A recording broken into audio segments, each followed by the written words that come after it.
to Shiromufuni impression for today. That's the first one. This is the second one. Third one. Fourth one. Fifth one.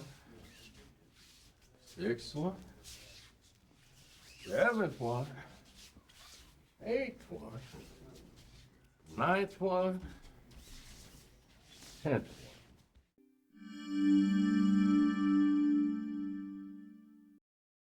Add a piece real quick, no big thing, just check it out. We're going to go behind the arm, and then we're going to take a couple of steps.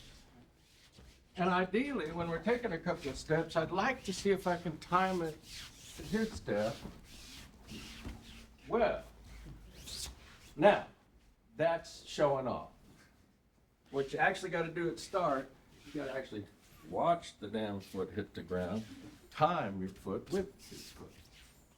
After a while, you just feel it. After a while, you reach out blind, put your hand on them, and you know what foot they're on and where they're about to step. But when you learn it, you got to use the damn eyes. Boom. Boom. I got to time my foot to land just after. So optimally, that's what you're after. Okay? Couple of steps, foot time. Nothing. Go ahead. Try it out.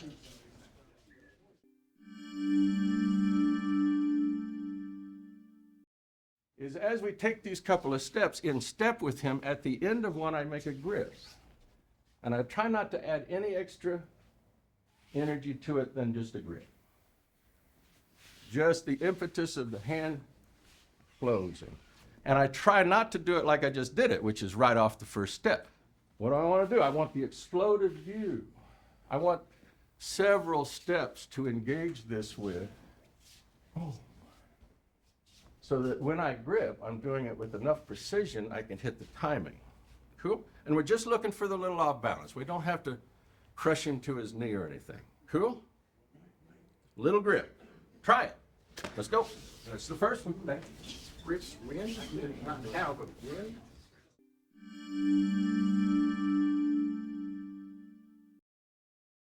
You can see it worked or it didn't. If it didn't, we go to next. And next with this deal is 2 steps. Boom. We keep that same exact grip, which happens to wrap around this knobby part of his wrist, and turn that into like a ball peen hammer. And put it right into his middle of his jaw. And I don't do it viciously. I'm not trying to actually hit him. But in what it turns into, you can well imagine. Bam! That becomes quite the shot. Cool? So again, do it lightly as you can. Do the expanded view, couple of steps. 1, 2, failure. Boom, 1, 2. And that's the next condition we'll go from, okay?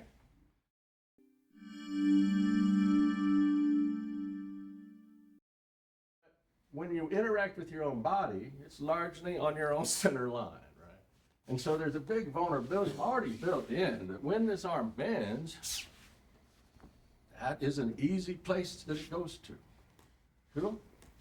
That fails. Oh, shucks. Bam, I tried to get him 2 steps. I tried to get him 2 steps. Maybe he outruns it. Maybe he runs into the pool table. Maybe you stumble. There's a lot of fucking reasons. It doesn't work. You hit the wall and it doesn't work. And you're like, uh-oh. Hand to the elbow. Now we're engaging the second hand. 2 steps and to his side. We're going to stretch him out for the first time. Cool? You see it again? You got it? Around the corner. Make the grip. 2 steps. Into his jaw. 2 steps. Elbow touch. Not immediate. Jerk his ass down, walk a little bit, exploded view. We always want to do it in motion.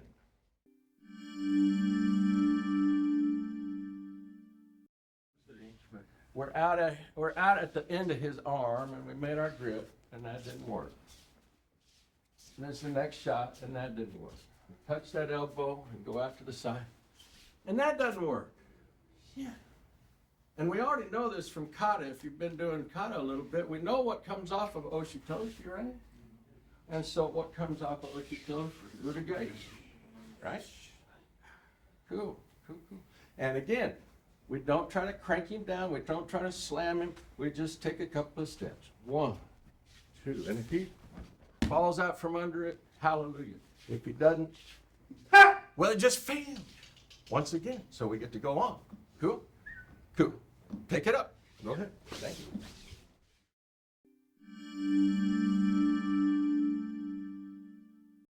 Done number 1. We've caught. Done the Shomenate, the shot to the face. We've done the Oshi Taoshi. We've done Udegaeshi. Hikitaoshi right here. Cool. Cool. 2 steps. Hand pass. That's the only new thing, really. Try it out. Let's go.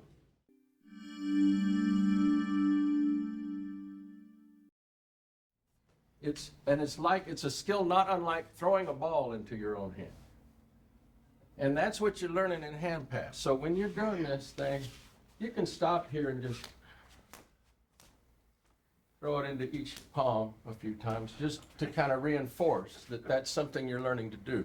It's an extraordinary skill to do it with another human being. It's not a hard skill. We can play catch with ourselves.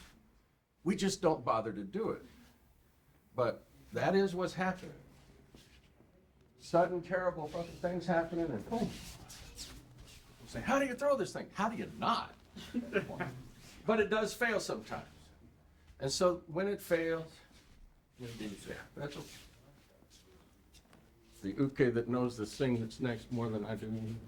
Okay, you're doing fine. You're doing great. Hand pass. Failure, whatever. You don't know why. You ran into the wall. Boom! And you're like, damn, that killed all my juice in the world. What's after this? Boom! That thing. Now, the ending of this is normally a throwaway, and we launching through space.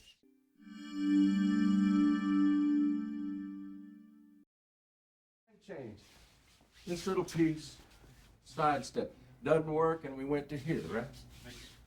Man. And again, lots of reasons it don't work. This is such an overwhelming condition. Any condition you go to where you can take a fall and have a high chance that that is it for the day, it's mostly terminal. But there is conditions when you're in this place that are bad for you. And the one that's the worst is some interference coming sideways to you, lateral, and coming through your body line, basically. And that could be another person, that can be whatever. But you get hooked into this kind of condition, and something's coming square to you here.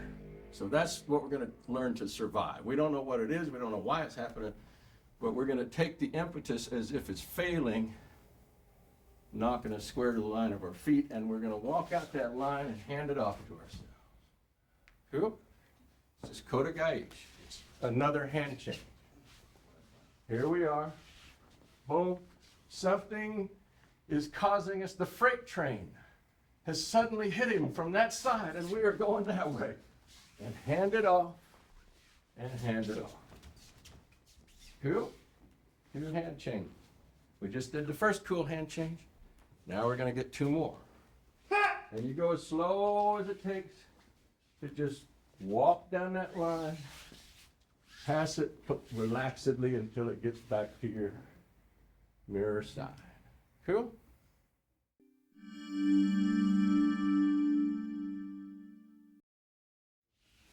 Kote Hineri. Kote Hineri. Identical to Oshi Taoshi, except you got the elbow with the wrist part too. Cool? So it's really just a connection you've already done before with a little tweak.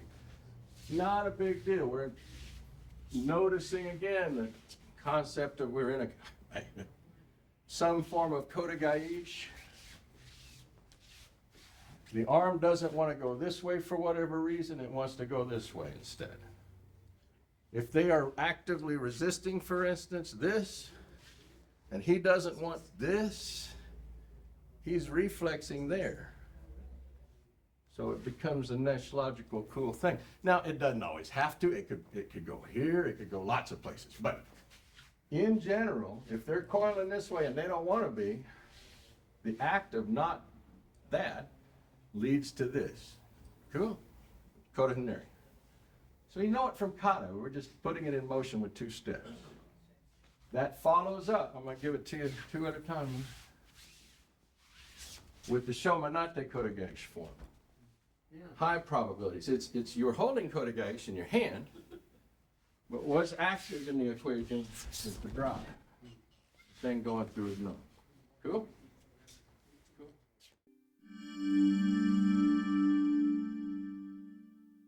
So we're here, and it ain't working. This is cool. He's out running it, he hit a wall, you don't know why. Turn around the damn thing and get to the outside of it. You say, man, ideally, Tenkai Kote Hineri. That's just this thing that you can shoot for sometimes happens. Doing it statically, it ain't gonna happen. I'm not gonna make it happen. So we just get what I get. You get the Tenkai Kote Hineri body relationship with him.